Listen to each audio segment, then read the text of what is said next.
Hey, Barn fans, how you doing today?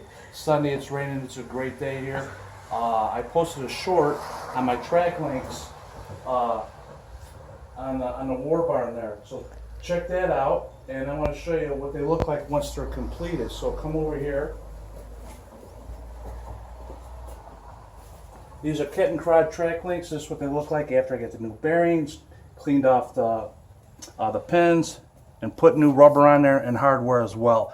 What I'm missing is the Zerk, which I'll get those later and put them on. They just need to be torqued.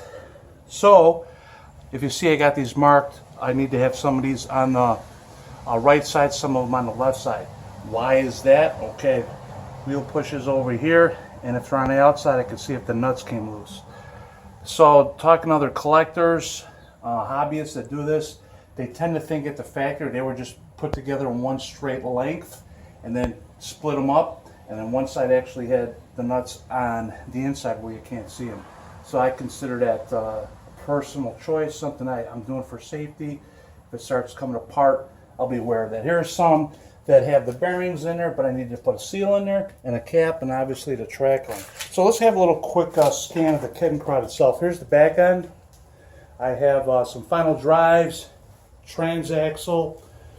Over here is some suspension pieces, swing arms, torsion bars, steering brakes. As you can see, I got a lot going on here all at once. Unfortunately, different systems going on at one time.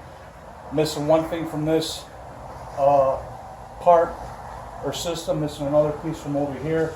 But that's how it goes with these things. Lots of fun. Let's come down over here to the track links. So here is some track links in various stages of restoration. I want to show everybody what's kind of like involved. Here's a set of track links that a farmer just kept on driving after the war, and instead of replacing the pads, just kept on driving it past the track pad, and then welded some grousers right on there. Okay, so here you can see I've begun cutting the grousers off. I got to grind it down till it's back to its original configuration.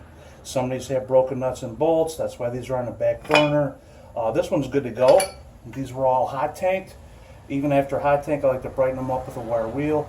Get inside there, and to clean inside here where the horn is, this is all hollow. I'm taking a cloth with my finger, getting in there down and dirty, so it's as good as new. Here's a set that have the bearings in them. These just need seals, caps, pads, etc. So here's one that's clean, and I'm about to put some new bearings in here. Here's a box of new bearings. So simply what I do is I take one out. Here's the cup, here's the inner sleeve, there's the bearings. So what I do is I go ahead and I put some grease on here. I put it together momentarily.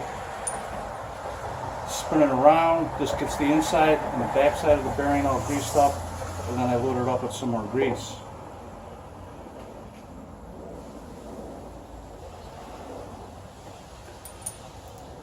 Okay. So I come over here, WD-40.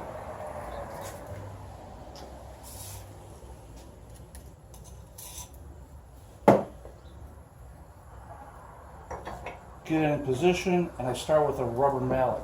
You start off on an angle, or starts going in incorrect trajectory, start chipping stuff off the sides.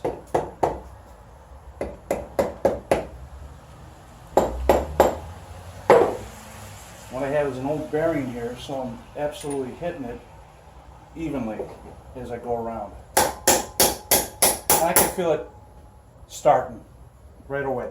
Some people say you should be using a press. Well, this is the means that I have to do this. I simply am doing as much as I can with what I have.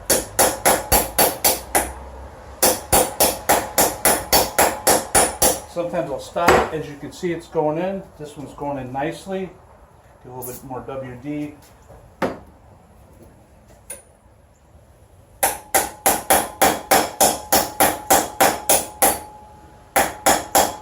Going around so I'm not in one spot.